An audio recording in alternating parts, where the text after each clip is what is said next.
This episode of Weekly Weird News is sponsored by Manscaped.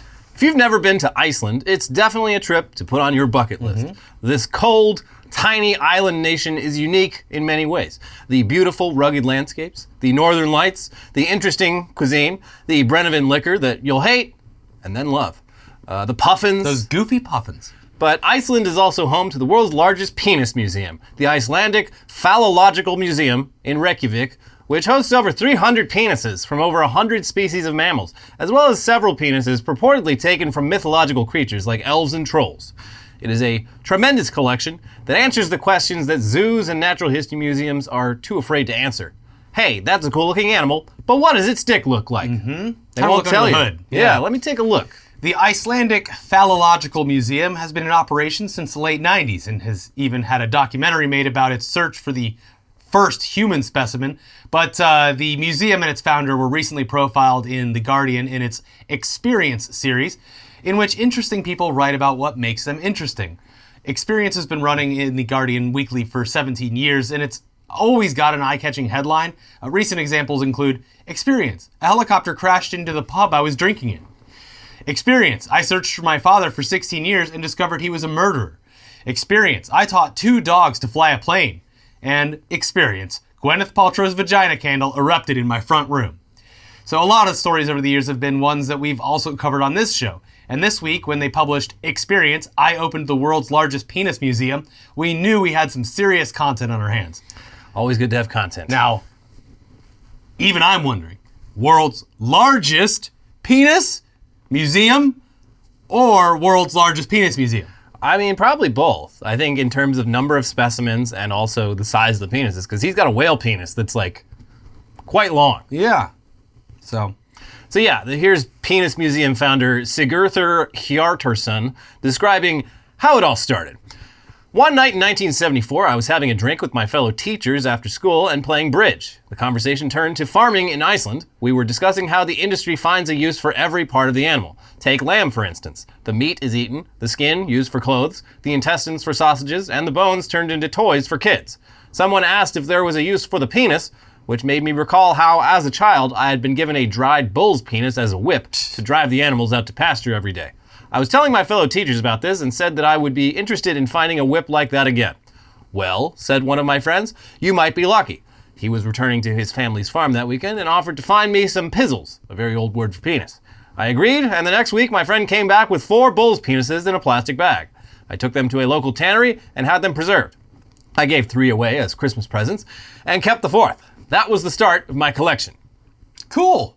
I mean, he says after that, as kind of a goof, his friends with jobs in farming and whaling started just giving him the penises of dead animals that they had encountered on the job. I know a guy who would get a kick out of this. Yeah, save the penis. Yeah. It's spoken for. Don't toss the penis. And Hjartarson learned how to preserve these penises. After a few years of building up a collection of animal penises, he then got the idea of trying to collect the penises of every species of Iceland and make a second career out of it. He writes, by 1997, I had amassed 63 specimens, and the story of my collection had become more well known. I was invited to display it in a small space in the center of Reykjavik, and my penis museum, or the Phallological Museum, to give it its proper name, was born. There are a lot of different ways to preserve a penis, and I have tried all of them. So the collection varies between dried, stuffed, and mounted penises, and also those floating in alcohol or formaldehyde. We got all sorts of penises. It slaps Phallological Museum. You can fit a whole lot of different types of penises in this baby. So Hjartarson's son eventually took over running the museum and moved it into a larger, more permanent space, and the number of specimens has continued to grow as the museum's fame has increased. Because if you're going to send someone a penis, the list of people who actually want one is pretty short. Mm-hmm. So all throughout the world, anytime someone's got a penis on their hands, like, I think I know someone who might want this. Yes. Although I imagine shipping it internationally has got to be a little tricky. Yeah. Hello, customs officer, don't worry. It's nothing weird. It's nothing strange. It's just, it's a penis. Quite literally, this belongs in a museum. Mm-hmm. Hjartarson writes, the collection is very large today as people have sent in specimens. The largest from a sperm whale is about 6 feet long, while the smallest from a European mouse is less than a millimeter and must be looked at through a magnifying glass. We have one human penis on display from a 95-year-old man who left it to us in his will in 2011. A few well-endowed humans, one from America and one from Germany, have promised to donate theirs when they die. They are young, though, so we will have to wait a while for those. You might call me a bit eccentric. At first, people thought there was something wrong with me, but over time, they saw I was a serious collector who was precise and accurate with the information I kept, and that there was nothing pornographic about my collection. I'm happy that people don't think I'm a pervert anymore. For a while there, it was real rough goings. No, it's not weird. Yeah. No one's talking about all these weird dicks. Because I can't remember what ended up with the story, but at one point, wasn't Napoleon's dick in New Jersey? Yeah, So or this like seems supposedly his dick. I believe it somehow ended up, it got passed through generations. It ended up in New Jersey, and then I think like Rasputin's penis is that's another one that's somewhere out there. in a jar, and it's fucking huge. They need to just focus on this one museum. I think that as a collection, it should be the best. Yeah.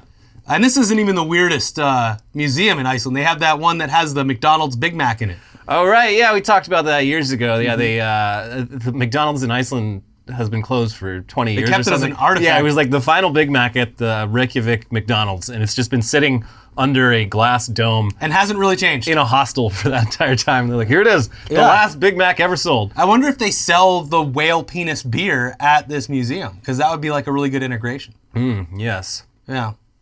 Well, I mean, I did have some weird food in Iceland. I wouldn't put it past them to put a little whale dick into something. yeah, I ate puffin, and I regret to inform you that it is delicious. it is. And they are just the goofiest looking little Yeah, animals. sorry, little buddy. Yeah. You taste real good. They're literally those things in Star Wars are based off of them. Yeah. Yeah. Sigurður Hardarson is pretty old now and has retired to a small town, but he said he's really enjoyed collecting so many penises and is proud of his very unique accomplishment. He closes the article with, "Some people collect stamps or rare coins. I chose instead to collect the phallus. Someone had to do it." And he's right. I mean, it's extremely weird and interesting how so many animals all have basically the same parts, just arranged slightly differently. But then when you start looking at dicks, that just goes completely out the window because they come in all sorts of shapes and sizes. I mean, spiky, twisty, long, wide, multi-pronged, you name it. It gets real weird. Yeah, penises are very weird, and it's a great thing what this old man in Iceland has done to bring attention to them. It's finally time for the penis to have its day in the sun. Yeah, and it's a destination. Yeah.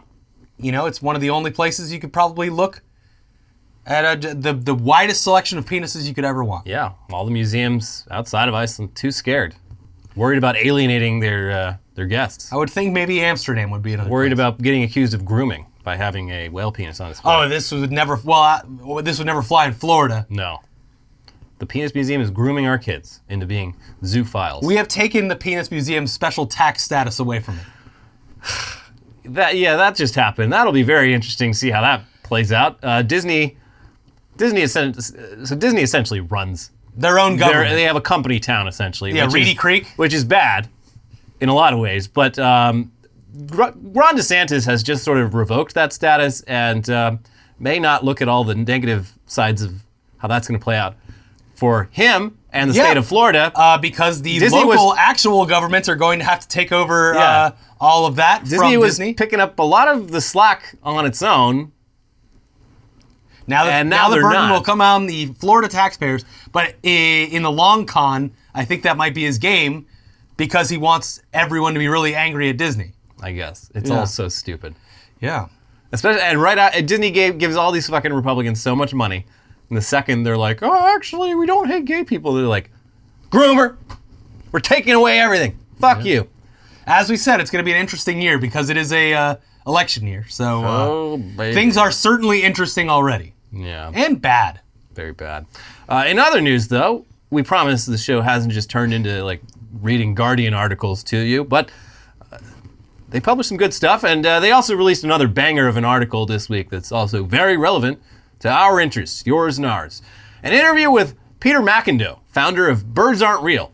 And it's an interview where he actually is not in character as a guy who sincerely believes that the US government killed all the birds several decades ago and then replaced them with robotic surveillance devices. So we get to see him pull back the curtain a little bit on this whole surprisingly popular operation of his, and finally hear about what motivated him to make up a completely bonkers but totally self-aware conspiracy theory for the Gen Z crowd. Yeah. And if you've somehow missed our previous coverage on Birds Aren't Real, we've basically already explained it. It's not that complicated, but you should definitely seek out Peter McIndoe's earlier interviews with local news shows. Those shows are always starved for exclusive content, so there's plenty of amazing footage of this guy explaining to news anchors with a straight face that birds are not real. And nowadays, though, he's getting featured in the New York Times, and he's talking to people like Howard Stern, so he's gotten too big to prank local news shows. He's got a strong social media presence, all in character and very sincere, and has managed to attract massive crowds of young people to Birds Aren't Real rallies, which don't really seem all that different compared to QAnon rallies, aside from all being a big joke and not based around terrifyingly sincere beliefs. I believe they have a podcast now, too, on YouTube as well. Yeah, they got a little show, a weird little talk show. They had Taylor Lorenz on after she did some gotcha journalism on them. They invited her back in the studio to set the record straight, and I don't think it went very well. But yeah, they're getting it done. They're getting the word out about those birds. Yes. And how they're fake. Yeah. But what's Peter McIndoe's deal? Why did he decide to do all this? Well, according to this Guardian interview, during the women's marches of early 2017, he noticed all the right-wing counter-protesters on the sidelines of the women's march in Memphis and decided, fuck it. He's going to go down and stand with them and hold up a sign that had like absolutely nothing to do with what was going on. Just a silly sign standing with a bunch of cranks. So the article says, that statement was birds aren't real. As he stood with the counter-protesters and they asked what his sign meant, he improvised. He said he was part of a movement that had been around for 50 years and was originally started to save American birds, but had failed. The deep state had destroyed them all and replaced them with surveillance drones. Every bird you see is actually a tiny feathered robot watching you. It continues. The day of the Women's March, as McIndoe ad-libbed his conspiracy to whoever would listen, he had no plan.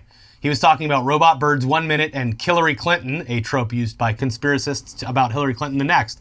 I was just saying things that were the funniest thing to me at the time. It was a character based on the people I grew up around, he says. I grew up in rural, deeply conservative Arkansas in a homeschool environment. I had these intensely negative experiences of it. I'm not a conservative person. At a very young age, I became more of an observer than a participant, which created a real loneliness from an ideological standpoint. And yeah, it sounds like this guy grew up in an intensely religious and insular world and came out of it with some serious insight into the fundamentalist Christian worldview and how it has so much crossover with conspiracy theories like Pizzagate and QAnon. I mean, there's a lot of crossover. Yeah, you get homeschooled in a tight-knit religious community, you either come out of it an absolute freak or totally normal like Peter McIndoe. Yeah, there's kind of no in-between. Yeah, but yeah, so it turns out someone got his little act at the Women's March on video and uploaded it to Facebook, and it went viral in ways that Peter did not expect. Quote, I remember seeing videos of people chanting birds aren't real at high school football games and seeing graffiti of birds aren't real. At first I thought, this is crazy. But then I wondered, what is making this resonate with people? So he ended up deciding to drop out of college and work on Birds Aren't Real full time, which seems pretty crazy, but it seems to have also worked out great for him so far. Yeah. He and his fellow Birds Aren't Real organizers have created an entire fake movement that has really caught on with those Gen Z demographic that we just can't put our finger on them. How do we market to these kids? You make a fake conspiracy. That's how you do it. It's a very pleasing aesthetic too. Like all of everything surrounding it is just done perfectly. Yeah. So yeah, McIndoe describes Birds Aren't Real as a collective role-playing experiment and says that it's been weirdly successful at attracting people from very different political backgrounds to get in on the joke and role-play together. As for how Birds Aren't Real has gone over with real conspiracy theorists, it sounds like a bit of a mix. I mean, on the one hand, he says, they'll approach me like I'm their brother, like I'm part of their team. They will start spouting hateful rhetoric and racist ideas because they feel as if I'm safe. But on the other hand, a lot of them don't like being made fun of. They think Birds Aren't Real is a CIA psyop. They think that we are the CIA. We're put out there as a weapon against conspiracy theorists. And that's actually a thing that has happened. The CIA, the history of the CIA is fucking wild. Yeah. But they did, back in like the 70s, they're just like, what if we just started, because we're up to a bunch of fucked up shit, well, what if we just started planting even crazier shit out there to make everyone who validly criticizes us for like MK Ultra seem like cranks? Mm-hmm. Pretty good plan. It's a pretty good plan. As for Birds Aren't Real's long-term goals, Peter McIndoe sees it as a creative collective with lots of room to evolve with time, but for now, the way he describes Birds Aren't Real is actually pretty poetic. Quote, "We talk about it like an igloo, making a shelter out of the same thing that's posing a threat. Take the materials of what is around us, build something with them, be safe in there together, and laugh." Basically, we live in an age of just like insane people and their stupid conspiracies, so we're gonna take that nonsense and make a family out of it. Yeah, it's cool. Yeah. It's like it's a few steps away from the flat earthers, which do have a lot of weirdo cranks inside of that. Flat earthers started off as a joke, and then got taken seriously. Yeah, that's the thing with this is like, at some level, there are actual relationships being formed and friendships being formed through this, and that's what kind of got the flat Earth thing, really popular. It's just something to get involved in. Yeah, it's like being a part of any group. It's like, hey, look, I finally belong to something. It might be weird, but at least I feel accepted. Yeah, this also has like similarities to, you remember like Improv Everywhere? Yeah. Really popular in the early 2000s, where it's just flash mobs and shit. Yeah, it's like that, but less annoying. And you get to be in on a joke, and everybody likes being in on a joke. Yeah. So let's move over to some 420 news. What's up, smoke tokers? Snoop Dogg's coming to COD. I think he's already in COD. I would hope so. The annual unofficial cannabis holiday was this past week, and while that resulted in some fun news, like the city of Denver, Colorado, hitting a temperature of 69 degrees at exactly 4:20 p.m. on 420. Nice. Here's some not so fun 420 news. On Tuesday, April 20th, in Callaway County, Missouri, a minor multi-vehicle crash on Highway I-70 resulted in 500 pounds of marijuana strewn across several lanes of traffic. I mean, it's either a 420 miracle or a 420 disaster, depending on how you look at it. But it doesn't sound like anyone else on the highway seized upon the opportunity. And for the occupants of the truck that was carrying all that weed, it was absolutely a disaster because recreational cannabis is illegal in Missouri, and the 3 people in the truck are believed to have trafficked the weed all the way from Mexico. Yeah, they're probably going away for a while. Bummer. Yeah. But this, if they would just fucking legalize it, there would be no need for trafficking from Mexico. Yeah. Come on now. But speaking of 420 oopsies, this next story has nothing to do with weed, but it did happen on 420 and probably would have been a lot scarier under the influence, at least if it was me. Yeah. Here's USA Today. The U.S. Capitol was briefly evacuated Wednesday evening after police identified an aircraft that they said posed a probable threat. But the plane was actually carrying members of the U.S. Army Golden Knights, who then parachuted into Nationals Park for a pregame demonstration. The alert from the U.S. Capitol Police sent congressional staffers fleeing from the Capitol and Legislative Building around 6:30 p.m. Eastern Time.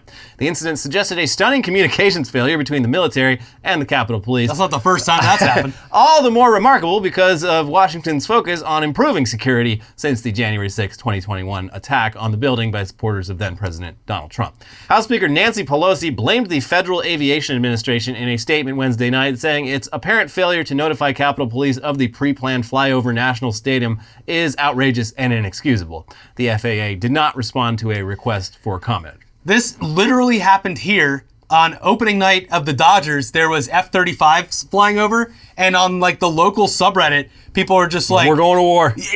Not that extreme, but to the point where it was just like, isn't it sickening that they do such military training exercises over our beautiful city? And it's like, that does happen. But this was literally an exhibition for a sporting event, which I also don't agree with. I remember texting Elliot a picture of it and being like, literally the most expensive sporting event crowd device ever. Just trillions. There it is. Yeah, LA is used as it's used as an urban flyover like training area for all the air bases in Southern California. So it is pretty often you look up, you'll see a weird like attack helicopters.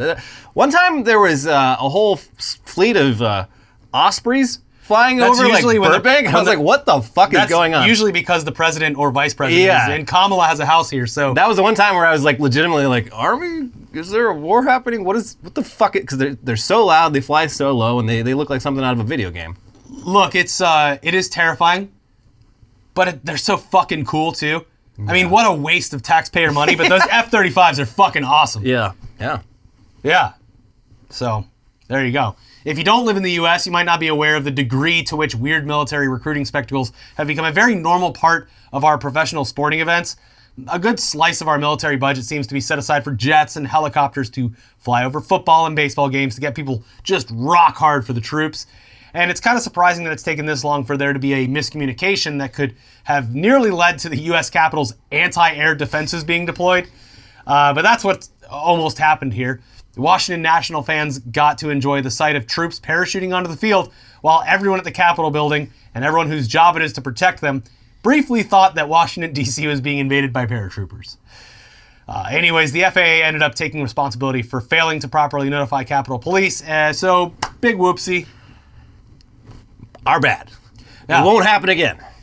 I always have my one story from this was in high school. They did this with the Golden Knights parachuting into a football game. One of the Golden Knights parachute didn't fully, he didn't die, but fell down, hit like a fence and fell, didn't fully deploy. Oh my God. And I was in, news class, AV club basically, and we filmed the entire thing, and they came in and immediately confiscated all of our tapes. Interesting. Yeah. The Golden Knights don't mess up. And now no You one didn't will ever see know. anything. You saw nothing. Yeah. You saw a perfect, flawless spectacle of military excellence. There's a black Escalade sitting outside the studio right now waiting for me for even retelling the story. And it's just a shame that there weren't any tapes in those cameras you guys were pointing at it. They literally Maybe came next in and time. took all of the tapes. That's funny. Yeah. Anyway, speaking of political oopsies, though, U.S. Congressman and recurring Weekly Weird News character Madison Cawthorn was once again in the news this week for something quite unexpected, considering how loudly and adamantly he's been on and on and on about traditional Christian values, traditional gender roles, stuff like that. I mean, like most hardcore conservatives, he has made recently transphobia a big part of his identity. Yeah. A man's a man, a woman is a woman. That's it, according to Madison Cawthorn. Mm-hmm. Anyone who says otherwise is literally grooming children, according to Madison Cawthorn. Anyway, this almost never happens. What we're about to tell you, it's very so rare. Very rare. Yeah. But it would seem that we have a social conservative who may not be abiding by his own stated values. Wow. And that's because Politico dug up these fabulous photos of Madison Cawthorn appearing to cross-dress and looking like he's really enjoying it. Probably actually. the happiest we've ever seen. Yeah, like smiling in a way that I've never seen him smile while on stage at CPAC or Literally anything like having that. a fucking blast. Yeah. Yeah. So much less tense than he usually looks. Yeah. In fact, he got up and walked around. He was loving it. Oh my God. The same way he gets up to stand for the flag, he did in this scenario. He got up like the grandpa in Charlie and the Chocolate Factory. Yeah. Right out of bed. Yeah. Yep. Now, hypocrisy aside, the response to this from a lot of liberals was, frankly, pretty gross. I mean, yeah, it is pretty surprising that Mr. Traditional Christian Values here would get caught doing something that he himself would be absolutely merciless about if it were someone he's ideologically opposed to. But a lot of the responses from ostensibly left-leaning people came off as kind of offensive to people who enjoy cross-dressing and aren't also total pieces of shit. And for his part, Cawthorn says these were just some goofy little vacation photos taken during an event on a cruise ship. Nothing gay about it. It just happened. Yeah, and look, that's probably true. Though, again, he does seem to really be enjoying it. But whatever. Anyways, the real takeaway here is that if you rat out your fellow Republican congressmen for their cocaine orgies, they will absolutely dig up whatever dirt you may have so that they can primary you and replace you with more of a team player, which seems to be what's happening here. This wasn't the only thing just this week. He also got pulled over again for the first... Yeah. He's had so many tickets for like driving This without is like a the license. second time in like 2 weeks. But this one, they're letting the people online do a little bit of the heavy lifting here because they straight up immediately, which doesn't happen often, but immediately released the squad car footage of that's interesting. Yeah, of this traffic incident where a woman who is clearly not his wife gets out of the passenger seat and like starts adjusting her clothes and helps the trooper get his wheelchair out of the truck. Well, he's divorced.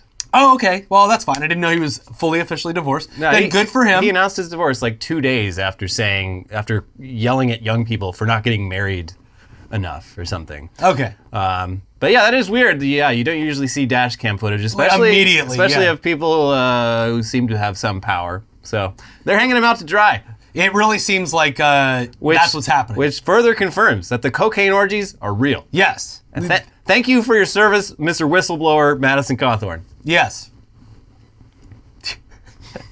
I just love the idea that he actually didn't know shit about anything and just accidentally how the fuck does he know? Yeah. Who told him? We would never invite him to these orgies. Yeah. Yeah. Anyways, in other political oopsies from the past week, up in Canada, our neighbors to the north, their Quebec Ministry of Health had a bit of a Ted Cruz moment over on Twitter when it tweeted out a little bit of porn-a-roody. It tweeted out a link to a Pornhub foot fetish video instead of the latest COVID-19 data. And apparently they didn't notice the error for a full 30 minutes before deleting. And post. All right, time for lunch. All right. Yeah. I mean, yeah, I don't know. These are French Canadians, so yeah, they take like a 2-hour lunch. Oh yeah, no. After every post, they have a great work-life balance. Yeah, they have they had to take a 30-minute break after every post. Yeah, yeah. But probably the reason that they didn't notice right away was they used a Bitly link shortener for the tweet. So it wasn't like Pornhub.com / blah blah blah. It was just bit.ly / a bunch of letters and numbers underneath a message about COVID and a picture about COVID. But if you clicked that link, it led to a Pornhub video titled Femdom Feet Worship by adult performer Anna Russo. So evidently someone down at the Quebec Ministry of Health is into feet, and they got their links mixed up. Probably a podiatrist. Whoops. Yeah. That man's name? Dr. Scholes. Yeah.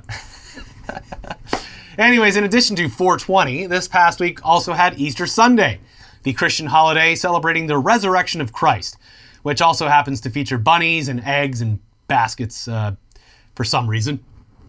It's fun. Got to get the kids into it. Down in Texas, at an Easter egg hunt for elementary school kids, an oopsie occurred, which at first glance would seem to validate some of the right-wing groomer panic currently sweeping the nation. But upon closer inspection is just a hilariously unfortunate misunderstanding. Here's the Fort Worth Star-Telegram. A parent dressed in an Easter bunny costume caused chaos after handing out eggs filled with candy and some packed with unopened condoms at an elementary school in Austin, Texas. Not sure this is the Austin weird I signed up for, parent Nathan Jensen said in an April 14th social media post. The candy and condom giveaway happened during pickup time, Jensen said. Gullet Elementary School's officials sent a letter to parents explaining what happened and saying that the visit had not been planned or approved by staff, KXAN reported. That's the greatest thing. You can just show up in a bunny costume on Easter and nobody's going to question it. Yeah. Oh, yeah, that's the Easter bunny. Oh, let him in. Yeah.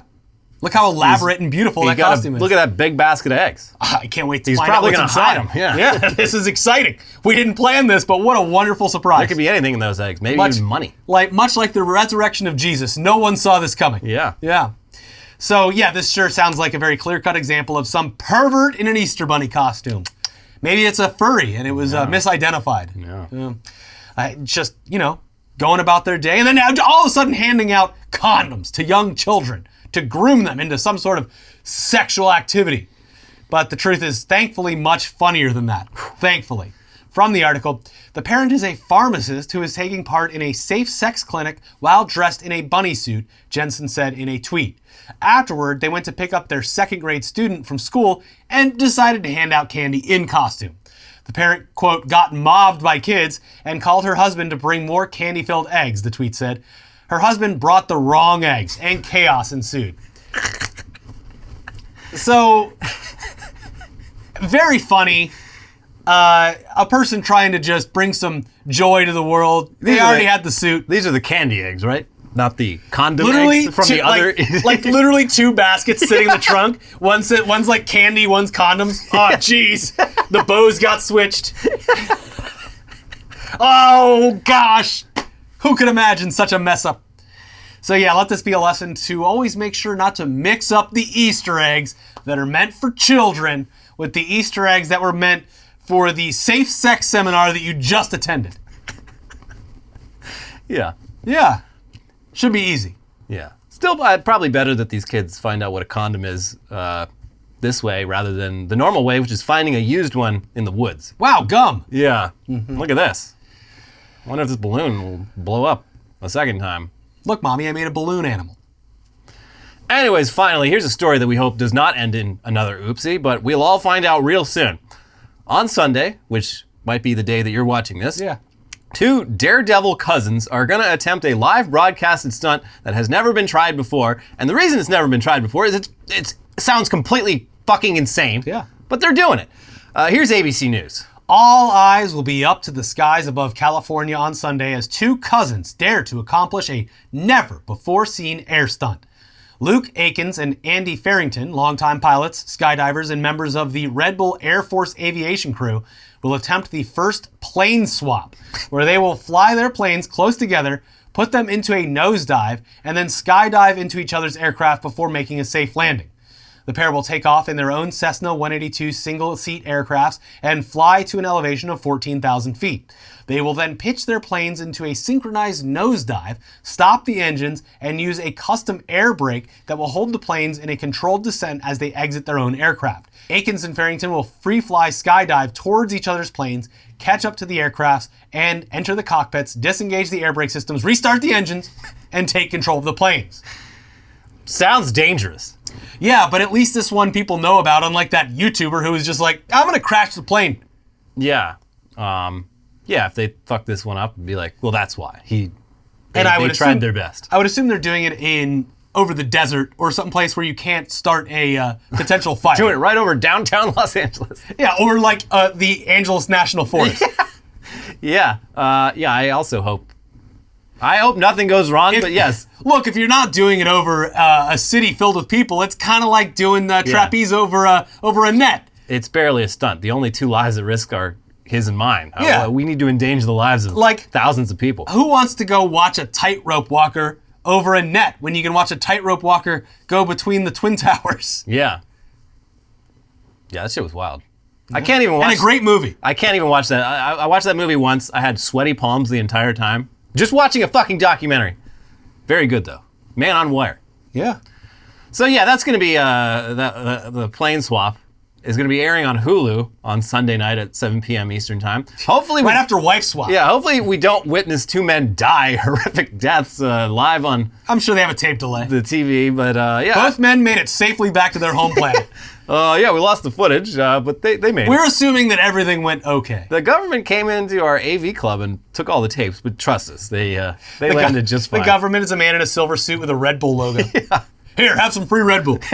You didn't see this. You didn't see anything. But yeah, I mean, so these guys, it seems like they know what they're doing. Yeah. They're not going into this. They're not in over their heads like that poor rocket man that was finally killed by one of his rockets a few years ago. So I guess we'll find out soon enough, though. Or the numerous flying Walendas who have fallen from doing tightrope walks. Yeah. I hope it works out. Yeah.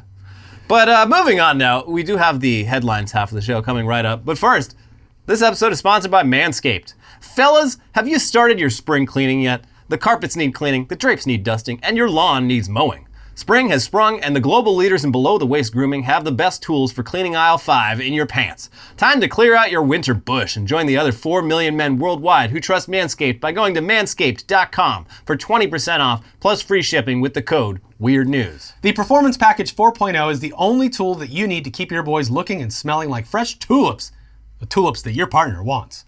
To start off your spring cleaning, use the Manscaped Lawnmower 4.0 trimmer to get the most precise shave on your hedges. It's waterproof as well, so no need to worry about watering your grass with this tool.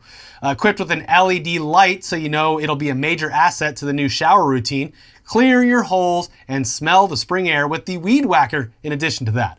This nose and ear hair trimmer provides proprietary skin-safe technology which helps prevent nicks, snags, and tugs in those delicate holes. Then make sure to get rid of the foul ball smell with the Crop Preserver, anti-chafing ball deodorant and moisturizer, and the Crop Reviver, spray-on toner for your balls. It's getting hot out there. Keep your boys from sticking to your leg and leaving them smelling like fresh flowers. Finish off your grooming routine with the Plow 2.0, the perfect razor for the finest shave on your face. Because if you're using your Lawnmower 4.0 on your balls and your face. You're doing it wrong, boys.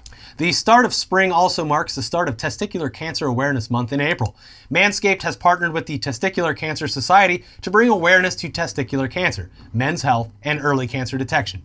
Manscaped is committed to raising awareness for the most common form of cancer in men aged 15 to 35 and giving support for fighters, survivors, and families impacted by testicular cancer as part of their We Save Balls initiative. Smell oh so fresh and so clean this spring and check yourself before you wreck yourself. So get 20% off plus free shipping with the code WEIRDNEWS at manscaped.com. That is 20% off plus free shipping with the code WEIRDNEWS at manscaped.com. It's time to throw out your old hygiene habits and upgrade your life. Click the link below, go to that link. Thank you for supporting the show. Now, let's get into the weirdest, craziest headlines from around the world from this past week. Yeah, let's see what's going on in Ukraine. Ukrainian man uses Apple's Find My feature on stolen AirPods to trace Russian troops. Modern problems require modern solutions. Yeah, because so these Russians, they're looting everywhere they go through. Yeah, they're for like food, obviously, and gasoline, but they're apparently also a little bit of entertainment. Yeah. So yeah, they saw a free pair of AirPods. Can't even get these anymore in Russia ever since Apple pulled out. So yoink. And yeah, this random dude, he's like, oh shit, the Russians took my AirPods. Let me see if I can trace these, and just traced the movements of a specific column of troops like very precisely. They like moved a certain way. They went back to Belarus to rearm, and I think they started heading back. So yeah, at some point you're just like, nah, just let them go, and we'll get all the information we need. Yeah, like when the army was inadvertently being tracked by like Fitbit or something. Yeah, I mean, they should have just airdropped a whole just all AirPods. Yeah, just like sprinkle them around in areas to be like, free AirPods, cool. Yeah, little air tags on things. I can listen to Let the Bodies Hit the Floor while I do my army thing. Just like the Americans. They come preloaded with MTV's Headbangers Ball CD compilation. Nice. Yeah. Wow, he's listening to Joe Rogan's podcast. That's crazy. Yeah, but this is great. I mean, they should be throwing around little air tags and everything everywhere. They should. There you go. More Ukrainian news. Ukrainian millionaire had troops bomb his new home after Russians seized it. So this is a similar thing. This guy built this lovely new house, and then the Russians came through and occupied it while he wasn't home. Treated his staff very poorly. Made them march out in the cold, tens of miles to the nearest shelter. And the place was of course wired up with cameras. They took them all out except for one that they didn't notice.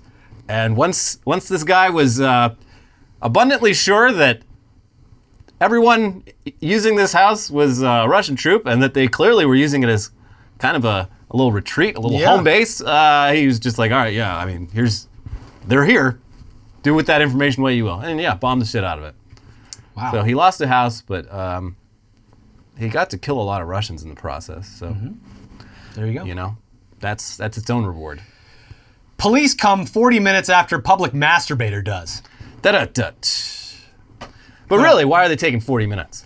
Yeah, wasn't this in Long Beach? Yeah. Yeah.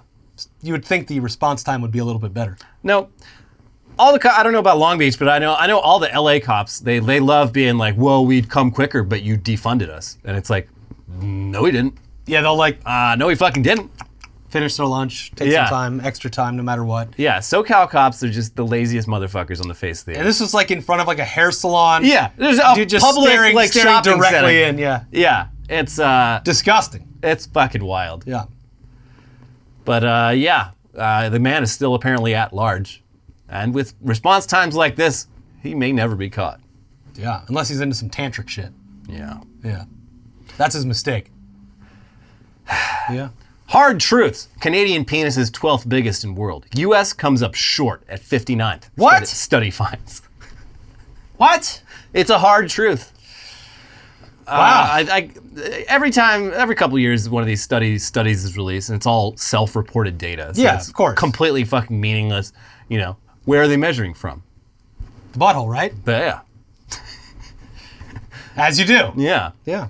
But yeah, the U.S. on this chart, the U.S. is just one slot above Japan. That's because they're using the metric system. They're not converting it correctly. Yeah, that could be. Yeah. 5 centimeters. No way. 5 feet. Put it in a museum. Put this baby in a museum. It's a real wonder of the world here. Yeah. Speaking of penises, baby born with 2 penises has larger one chopped off by doctors. Oh, this is going to be very upsetting when they're older. Mom, Dad, why did you let them take my big penis and leave me with this little fucking shriveled noodle right here? It's the new George Costanza in the pool excuse. Yeah, I guess... No! Doctors cut off my big one! They wanted to let the baby keep the larger penis, but they weren't sure that... It would skew the results of the previous survey. Yeah. They weren't sure that he could pee out of it. He was peeing good out of the small one. The big one, they're just like, I don't know, we might need to like rewire his urethra or something, and he's a tiny baby, and that sounds hard. So let's just go with the dick that we are 100% sure that works, which happens to be the tiny dick. Hopefully this doesn't fuck up this kid's life and give him a complex about things when he's older. Yeah. You hope not. It'd be a real shame. Dublin Airport got 12,272 noise complaints last year from just one person, which just the math on this is staggering. Yeah, it's like dozens of calls every day. Yeah. All year long. Every time And there's a every plane. single one is just like, can you keep it down? A plane just flew over my house and it was loud. Are you the same woman from before? Yeah, but this is a different plane. It happened again. What are you going to do about it? So that's annoying. Yeah, this is going to happen. Specific, a little bit of local news. There's a Fry's Electronics in Old Fry's. They're turning that into like high density apartments, and it's literally where the planes take off directly over it. Yeah. And these people are going to be paying like $3,000 a month. Yeah, there's a reason there's no residential around there. It's all like retail and offices. It's a fucking graveyard. There's a cemetery next to it. But yeah. I mean, at least when I lived by LAX, all the apartments in the flight path there are required by law to have soundproof glass. You would hope that this has it, yeah. So yeah. But LAX, you're mostly having like the landing is less noisy than the takeoff. Not by much, but back when LAX was built, they did like move a lot of people out. Like just, hey, by the way, you don't live here anymore. Yeah. Yeah, it's a weird, the bluff is just, I think they used to drop bombs there When you're taking off there, you can see all the old roads from the neighborhood that used to be there. Have you ever flown out of John Wayne Airport in Orange County? So that one has an interesting flight path because it's in South Orange County where the rich people live, and planes take off right over. Oh, isn't it like a really vertical takeoff? Yeah, basically because the people in like Newport Coast, where the houses are like $10 million, they didn't like all this. Like when I moved here, I didn't know that I was in a flight path. I didn't look at a map, so they successfully petitioned to have John Wayne Airport take off basically vertically and do just like the most terrifying takeoff route I've ever encountered on an airplane. And I mean, I guess there's never been any problems with it, but it is. I've heard stories pretty about weird. it. Yeah. Yeah, so you don't expect it if you've never done it before. It's fun. Speaking of taking off, Elon Musk says almost anyone can afford $100,000, a hypothetical price point for a SpaceX ticket to Mars. I mean, as a price point for going to Mars, I feel like it's reasonable, I guess. Yeah, it's also this is stupid on so many levels. The biggest being that like voluntary, like pleasure trips to Mars are so far off as a possibility. Yeah. Like that is probably at least 100 years away. You would assume, the first few decades at least of Mars colonization are going to be people that choose to go there and don't have to pay a fee. They are going there to live and die on Mars, and probably die a lonely, painful, cancer-ridden death. Mm-hmm. So yeah, it's funny. He's talking about it like, oh yeah, like I don't know, $100,000. maybe once those Tesla robo-taxis are out there, then after that, $100,000 ticket to Mars. Well, okay. In reality, because of the length of time and inflation, $100,000 Yeah, by that will actually be reasonable. Yeah. It'd be like a plane ticket. So actually, he's right. I take it back. Right, yeah. How could I question Elon's wisdom? And he'll never live long enough to be wrong. Yeah, he Yeah. What a guy. You inhaled it. Man inhales drill bit during dental visit. Oh my God. That is horrific. Yeah, this is I'm going to think about this anytime I'm at a dentist. Because yeah, he didn't swallow it. He literally, somehow, it went down his airway and it got lodged in his lung. Oh. And they had to use like this very specialized tool to get it out. Hopefully at a doctor and not the dentist. Yeah. Don't worry. You stay the fuck away. Yeah. I want this guy to do it. Then they're like, oh geez, we dropped the tool that we were gonna use to get the drill bit. It fell into your lung as well. Yeah. So we're gonna get a different tool. But yeah, I didn't know this. I mean, it must be a dental drill is very small. Sure, but just But terrifying. still. Jesus. Crews rescue woman who fell in vault toilet in Olympic National Forest after her phone fell in. What's a vault? I mean, this is disgusting, but what's a vault toilet? It's a type of like the public outdoor toilets. It's like a permanent porta potty, but it's different than just being a pit. Like it's a specialized sort of tank. You don't want to get trapped in one. I would assume that you do not want to go into I it. mean, just because you're full of piss and shit from potentially hundreds of people, but also like the way the vault toilet works is the smell is not as bad, and that's because the gases are trapped in the vault, which is good if you're not in the vault. But Yeah. if you're in the vault, that's you could die from breathing in too much doo-doo. So yeah, I mean, if you ever find yourself dropping your phone into a toilet, yeah, probably just. I mean, really, even if you do manage to get it up, like. You're not going to want to That's use always going to be the toilet that you drop, or the phone that you dropped in a public toilet. it. Not worth it. It's never going to be clean. Claim it was lost with your credit card company or something. Yeah. They also, like, this woman, when they finally got her out, they're like, you really, really should go to a doctor You might have an infection. right now. Yeah. You have a lot of shots you need to get. And she's just like, nah, I feel fine. This is, God, what movie was it? Some remake of an old horror movie where this happens as one of the deaths in the movie. Oh, not Final Destination? No. It was like mid-2000s, though. I don't know. Anyways, it's horrific. Yeah. Yeah. Portable nuclear device missing from stolen vehicle in Pennsylvania. Whoops.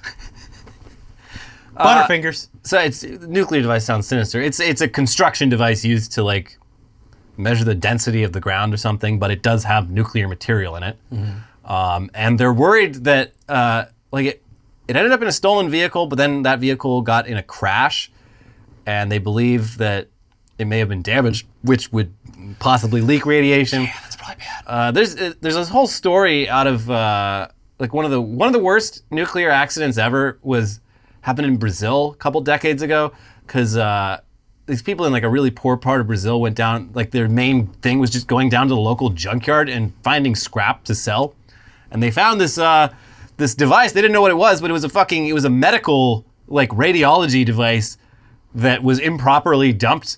And they started taking it apart for scrap, and they found this cool rock inside of it that glows in the dark. And it was like in this village, like everyone wanted to. That's the Tesseract. Everyone wanted to have the rock. Like they Yeah. passed the rock around, and like just all these people taking like lethal doses of radiation from like cobalt or some shit. And I think they all fucking died. So hopefully nothing like that happens. Yeah, I hope they find this missing If you see a device. glowing rock somewhere, don't touch it. Leave it alone. It's one of Thanos' missing rocks. And final headline, probing Uranus is top priority this decade, U.S. science advisors say. Probing Uranus. I love that, like, Uranus. even if they had to do fundraising for this from the taxpayers, like everyone's like, yeah, it's a pretty funny joke. We should probably do it. Yeah. I pledge $10 billion to probe Uranus. What do you think they're going to find in Uranus? Some real dark shit, I imagine. Yeah. Hopefully they don't unlock something that... Terrors beyond human comprehension. Yeah. Well, we'll all just have to wait and see. Isn't it true that Uranus is like covered in a cloud of methane? I think so. It's something stupid like that, yeah. Of course it fucking is. It's pronounced Of course it Uranus. smells like farts. Uranus? Anyway, that's exciting. Yeah, we're all excited about this latest science news. Yeah, send me to Uranus. Yeah. Anyways, if you haven't seen it already, there's a new leader in terrible streaming launches. Step aside, Quibi. I don't think anything's going to be able to beat this one. CNN Plus. CNN Plus, if you want to see our coverage of that alongside Rudy Giuliani on The Masked Singer, check that out. Also, Elon has said once again, funding is secured. Twitter will be his, by God. Yeah. So check both of those episodes out. Subscribe to the channel. Leave a comment. Thank you if you clicked the join button yesterday. A couple people tweeted and showed that they did it. Let's let Internet Today beat CNN Plus. Yeah. Clicking the join button. Check both those out, and we'll see you soon. Bye-bye. Bye.